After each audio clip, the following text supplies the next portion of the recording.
Hello friends, welcome to my channel and thanks for watching this video. So we have ended with one more very interesting and rather very important week because we have lots of things happening geopolitically, and if things you know or if it plays out fast, or even if it plays out, I'm talking about geopolitical events, then obviously it's going to have its own impact on the stock market.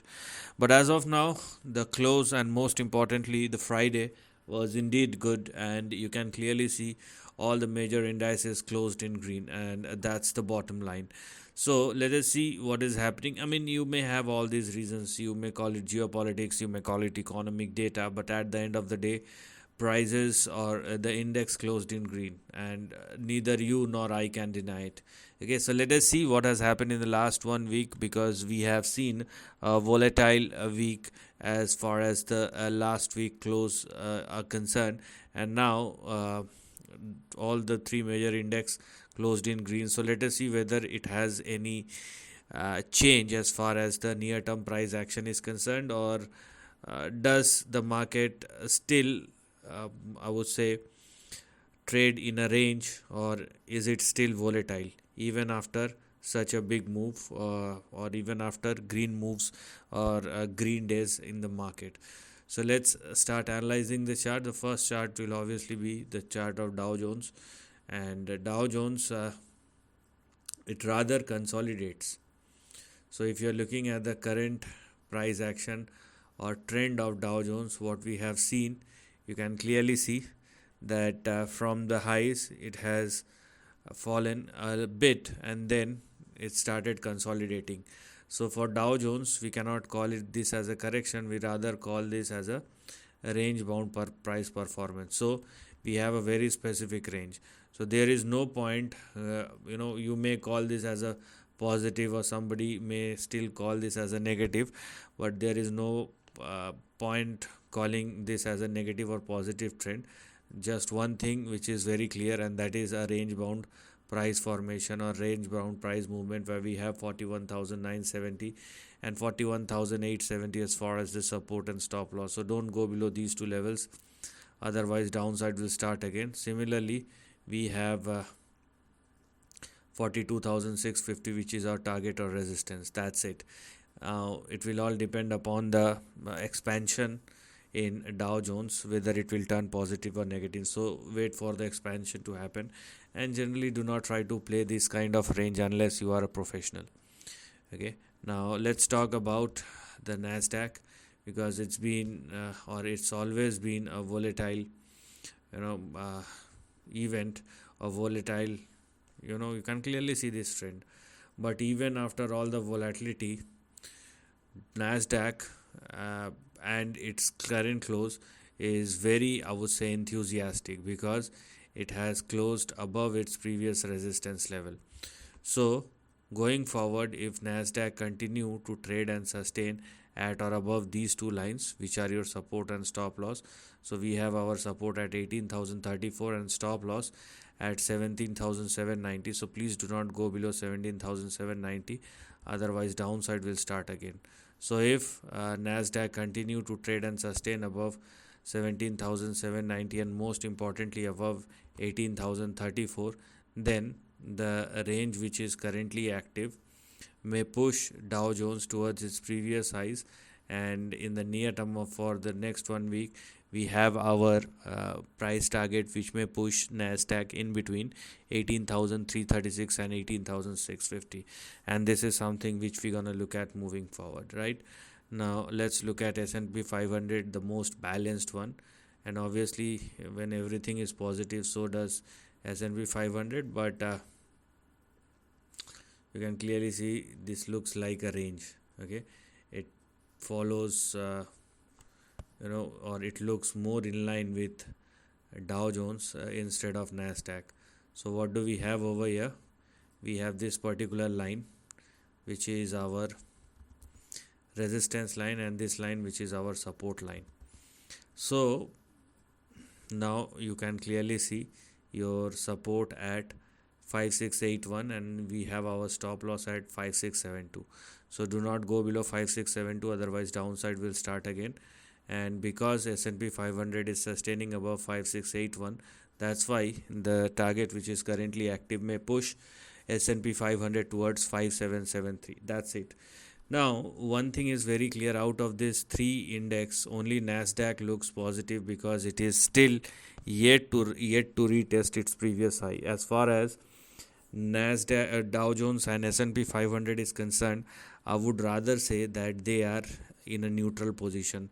I cannot call them a positive or rather a negative trend unless we have an expansion, and that expansion may either push S&P 500 or Dow Jones towards the upper end of the range, or if it breaks below the breakout, obviously you will see a downside. So let the index decide where it actually wants to go. Now let us discuss about the most important uh, price chart, and that is of dollar index, and you can clearly see a sharp rise. I mean, there is no such, I would say, uh, or volatility is not very big as far as uh, the US market is concerned, but it definitely have an impact on the emerging market, or you know or market from other parts of the world, because of the interest rate fluctuation and the dollar price movement, because most of the global trade are happening in dollar as usual. So we have this particular range which has again become active. So the same template is playing out time and time again, where we have 100.68 which is our support and 99.67 as far as the stop loss is concerned. So any big crack will start below 99.67. Similarly, the kind of price movement we have in front of us may push dollar index towards 104.78. Then we have 106 which may even push dollar index towards 107.5. So the same old template is playing out. Let us see, or hopefully if it get restricted at or near 105, that would be a best case scenario, because if it increases further, you will have a further extension or expansion in the dollar index, which is not at all a good sign for the equity market. And this is one more reason why I am neutral in Dow Jones and as I would say S&P 500, because we have an indicator which does indicate volatility going forward. So please understand all these facts. Now let us discuss about the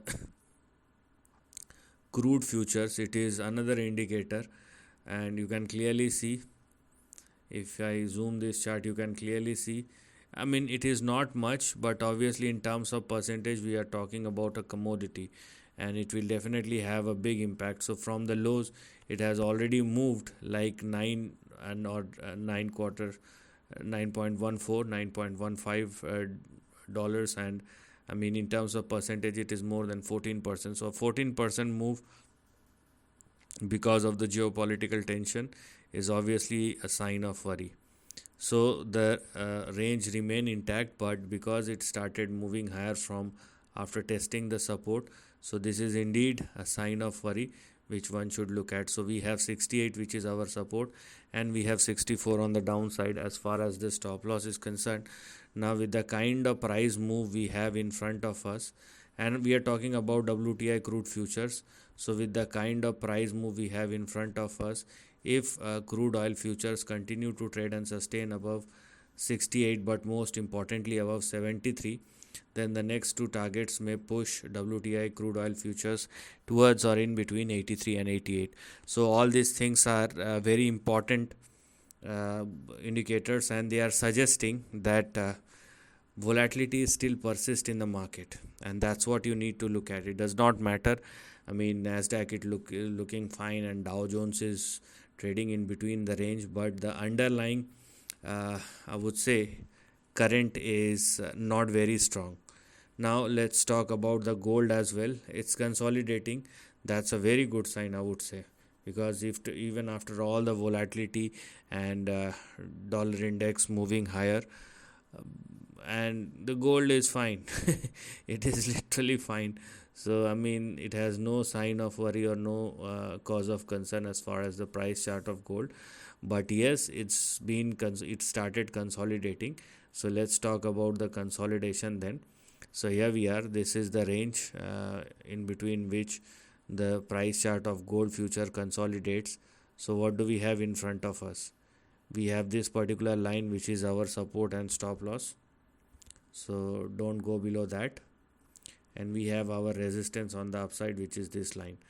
So on the downside, we have our support at 2658 and 2467. And if you are still looking for any further upside, then for that to happen, gold future must surpass and sustain above 2710. Now one thing is very clear, that gold is in a big uptrend, because if it does not, then obviously dollar index moving higher, gold must fall down. But rather than falling down, the gold started consolidating. Now what does it indicate? It indicate that in the near term you have a cause of concern or reason for volatility, but it does not matter much beyond a certain point, and that's what the price chart of gold indicates. Otherwise it would have started correcting rather than consolidating, which is happening right now, and it indicates the strength of the price chart of gold futures, and further up move will definitely be on the cards. And I would rather, as a summary, rephrase that although things are looking fine, but the underlying current is still volatile unless we can or we see enough evidence given by the overall stock market itself that I mean, everything is for the short term, and now everything is fine. Most importantly, we are just a month away from the US presidential election, and earning seasons has officially started, or it will start very soon if it is not. So you have a reason to consider the volatility as a key factor, at least in the upcoming 1 month or 40 days. So this is the end of the video. Thanks for watching.